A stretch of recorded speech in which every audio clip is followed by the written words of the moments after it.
Hello students, welcome to ML classes. ML classes में आपका स्वागत है।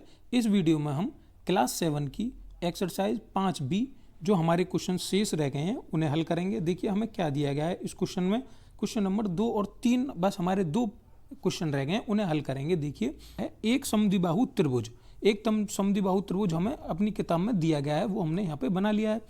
क्या है? त्रिभुज ABC। हमने त्रिभुज ABC जैसा किताब में दिया गया ABC हमने बना लिया।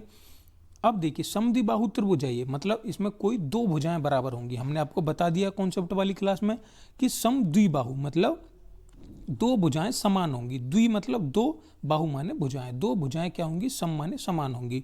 अब देखिए समद्विबाहु त्रिभुज ABC हमें किताब में दिया गया है जिसमें AB बराबर AC, मतलब दो भुजाएं AB, एक तो ये और एक AC, ये दोनों भुजाएं हमें बराबर दी गई हैं, कितनी भी दूरी की दी गई हों ये दोनों भुजाएं। AB बराबर AC दिया गया है और हमें क्या दिया गया है? शीर्ष A से, इसके शीर्ष 3 शीर्ष होते हैं किसी भी त्रिभुज में, A B C 3 शीर्ष हैं। शीर्ष A से हमने शीर्ष लंब, हम क्या करते हैं शीर्ष लंब कहाँ खींचते हैं? शीर्ष के सामने वाली भुजा पर हम शीर्ष लंब खींचते हैं। तो हमने शीर्ष A से उसके सामने वाली भुजा BC पर एक शीर्ष लंब AL खींच दिया, AL खींच दिया, ठीक है। अब हमें मापकर बताना है कि निम्नलिखित कथन सत्य हैं या नहीं है। देखिए हमें बताना है नंबर 1 BL बराबर LC, मतलब BL ये वाली लाइन और ये वाली लाइन दोनों, ये दोनों लाइन ये बराबर हैं या नहीं है, हम बताएंगे। देखिए बच्चों आपको ध्यान रखना है कि जब भी हम शीर्ष से सामने वाली भुजा पर हम शीर्ष लंब खींचते हैं तो वो उस भुजा को 2 बराबर भागों में बांट देता है। तो इस प्रकार हम कह सकते हैं कि ये दोनों भुजाएं क्या होंगी? आपस में बराबर होंगी। जब भी शीर्ष से सामने वाली भुजा पर शीर्ष लंब डाला जाएगा तो वो हमारा दोनों उस भुजा को 2 बराबर भागों में बांट देगा। तो इस प्रकार हम कह सकते हैं कि हमारा ये कथन क्या हो जाएगा? सत्य हो जाएगा। क्वेश्चन नंबर 2 देखते हैं। इसमें क्या कह रहा है? कोण B बराबर कोण C। देखिए कोई त्रिभुज है, मैंने आपको बता रखा है कॉन्सेप्ट वाली क्लास में, एक 3 जैसे उसके 3 शीर्ष दिए गए हैं तो उसके कोण भी 3 होंगे। एक त्रिभुज में शीर्ष भी 3 होते हैं, कोण भी 3 होते हैं और उसकी भुजाएं भी 3 होती हैं। तो हमारा यहाँ पे क्या कह रहा है? कोण B।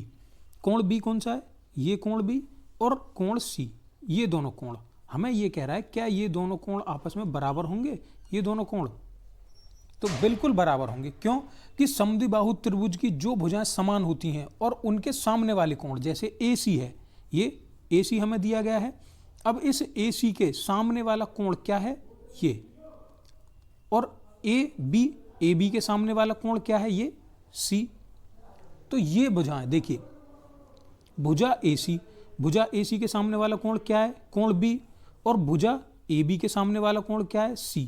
तो हम जानते हैं कि समद्विबाहु त्रिभुज में, ये आपको सिर्फ समद्विबाहु त्रिभुज के लिए याद रखना है, समद्विबाहु त्रिभुज में समान भुजाओं के, एक जैसी बराबर भुजाओं के जो सामने वाले कोण होंगे वो क्या होंगे? बराबर होंगे।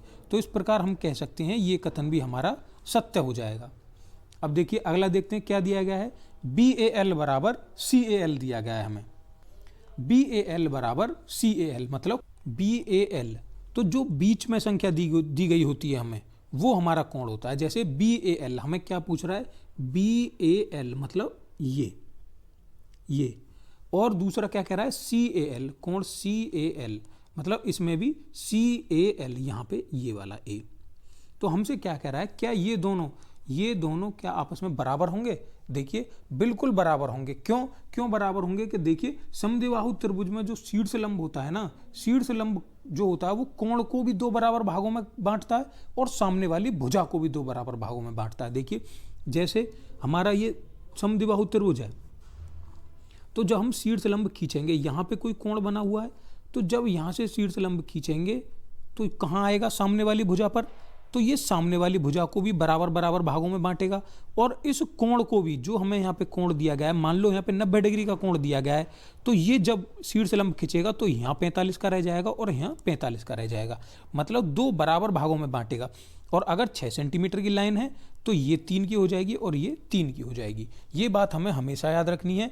जब भी हम शीर्ष से शीर्ष लंब खींचेंगे तो वो कोण को भी 2 बराबर भागों में बांटेगा और सामने वाली भुजा को भी 2 बराबर भागों में बांटेगा।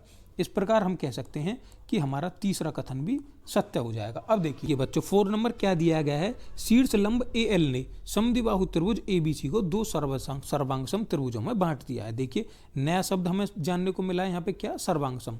सर्वांगसम के बारे में जानेंगे, पहले हम देखते हैं क्या दिया गया है। जैसे हमें ये त्रिभुज दिया गया है, इस त्रिभुज में A से हमने भुजा BC पर एक लंब डाला है, शीर्ष लंब, जो हमें L पे काट रहा है। तो हमने क्या जाना अभी तक कि ये दोनों भुजाएं बराबर हैं, तो हमारे ये दोनों कोण भी बराबर हो जाएंगे। भाई शीर्ष लंब से जब हम सामने वाली भुजा पर कोई भी पर लंब डालेंगे तो वो उस कोण को भी 2 बराबर भागों में बांटेगा और उस भुजा को भी 2 बराबर भागों में बांटेगा। इतना हमने समझ लिया। अब क्या कह रहा है, शीर्ष लंब AL ने समद्विबाहु त्रिभुज को 2 सर्वांगसम त्रिभुजों में बांट दिया। देखिए सर्वांगसम, इसे हम जैसे हमने समद्विबाहु को समझा, इसी प्रकार हम इसे समझते हैं सर्वांगसम, मतलब सभी अंग समान हो, जिसके सभी अंग समान है। तो त्रिभुज के अंग क्या होते हैं भाई, त्रिभुज का अंग क्या होता है, एक तो कोण होता है त्रिभुज का और एक उसकी भुजा होती है। तो मतलब जिसकी सभी भुजाएं बराबर हों और जिसकी सभी कोण बराबर हों तो वो क्या हो जाएगा, हमारा सर्वांगसम हो जाएगा। मतलब सभी अंग समान हैं और उसके अंग क्या होते हैं भाई, हाथ पैर तो होते नहीं है उसके, क्या होता है, कोण और भुजा होती है उसकी। तो उसकी कोण और भुजा क्या हो जाएंगे, बराबर हो जाएंगे। तो देखिए हम इसे इस प्रकार भी लिख सकते हैं, जैसे ये हो गया हमारा, तो 2 सर्वांगसम त्रिभुज, मतलब ये वाला त्रिभुज और ये वाला त्रिभुज, ये दोनों त्रिभुजों की सभी भुजाएं और सभी कोण आपस में बराबर होंगे। कैसे, देखिए 2 त्रिभुज बन रहे हैं हमारा यहाँ पे, एक तो ये बन रहा है और जब हम इसे मिलाएंगे तो हमारा अलग अलग करने पर ये बन जाएगा। यहाँ पे A B और L, यहाँ पे A C और L। हम क्या देख रहे हैं कि हमने दूसरी प्रॉपर्टी में क्या देखा कि कोण B बराबर हो गया कोण C के, ये इसके बराबर हो गया। और हमने पहली में क्या देखा, ये दोनों भुजाएं बराबर हो गई, ये वाली भुजा और ये वाली भुजा बराबर हो गई। तीसरी प्रॉपर्टी में हमने क्या देखा, BAL और CAL बराबर हो गए, मतलब BAL ये कोण और ये कोण बराबर हो गए। अब देखिए, और जब शीर्ष लंब खिंचा तो ये वाली भुजा भी बराबर हो गई। तो इस प्रकार हम क्या कह सकते हैं कि शीर्ष लंब AL ने इस समद्विबाहु त्रिभुज को 2 सर्वांगसम त्रिभुजों में बांट दिया। मतलब 2 सर्वांगसम, जब हम इस त्रिभुज को अलग अलग करेंगे तो उसके सभी अंग समान हो जाएंगे। इस प्रकार हमारा ये कथन भी क्या हो जाएगा, सत्य हो जाएगा। अब प्रश्न नंबर 3 देखेंगे। प्रश्न नंबर 3 में क्या दिया गया है, देखिए बच्चों क्वेश्चन नंबर 3 में क्या दिया गया है आपके में कि एक त्रिभुज ABC है। ये त्रिभुज हमारा ABC, ये हमारी किताब में दिया नहीं गया, हमने एक त्रिभुज बना लिया ABC। इसमें C समकोण है, हमने C क्या बनाया है, समकोण बनाया है। क्यों, क्योंकि ये हमने यहाँ पे समकोण का मतलब क्या होता है, 90 डिग्री होता है।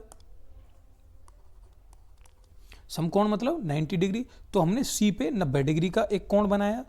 अब क्या कह रहा है, अभी ABC में कोण C समकोण हो गया। इस त्रिभुज का बिना शीर्ष लंब खींचे हमें लंब केंद्र बताना है। हमें कोई भी त्रिभुज दिया गया है, उसके 3 शीर्ष होते हैं ABC, तो हम क्या करते हैं, उसके शीर्ष से उसके सामने वाली भुजा पर लंब खींचते हैं, शीर्ष लंब खींचते हैं। इसी प्रकार शीर्ष B से उसकी सामने वाली भुजा पर खींचते हैं, इसी प्रकार शीर्ष C से उसकी सामने वाली भुजा पर खींचते हैं। तो ये हमारा शीर्ष लंब एक बिंदु पर जाकर मिलता है, उसी को हम क्या कहते हैं, उसी को हम लंब केंद्र कहते हैं।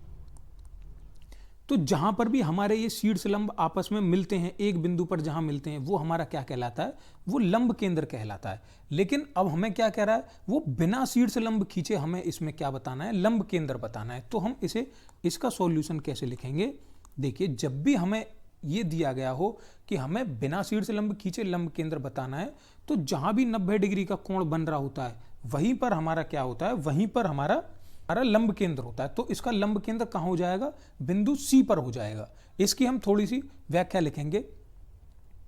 देखिए बच्चों हमने किस प्रकार से लिखा है इसमें कि त्रिभुज ABC में कोण C समकोण है, दिया गया है हमें प्रश्न में। अतः जो हमारा शीर्ष लंब होगा, जो हमारा शीर्ष लंब आएगा पहले, वो भुजा AC और BC के जहां पर ये प्रतिच्छेदन बिंदु C है, यहीं पर हमारा त्रिभुज का लंब केंद्र होगा। यही इस प्रश्न का हमारा आंसर हो जाएगा। क्या, प्रतिच्छेदन बिंदु C पर हमारा उसका लंब केंद्र हो जाएगा। इसी के साथ आपकी ये एक्सरसाइज यहाँ पे समाप्त होती है।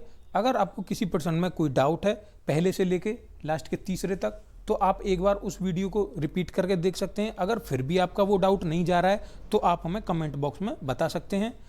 अगर आपको हमारे चैनल पे कंटेंट थोड़ा सा भी अच्छा लग रहा है तो आप हमारी वीडियो को लाइक कर सकते हैं और चैनल को भी सब्सक्राइब कर सकते हैं।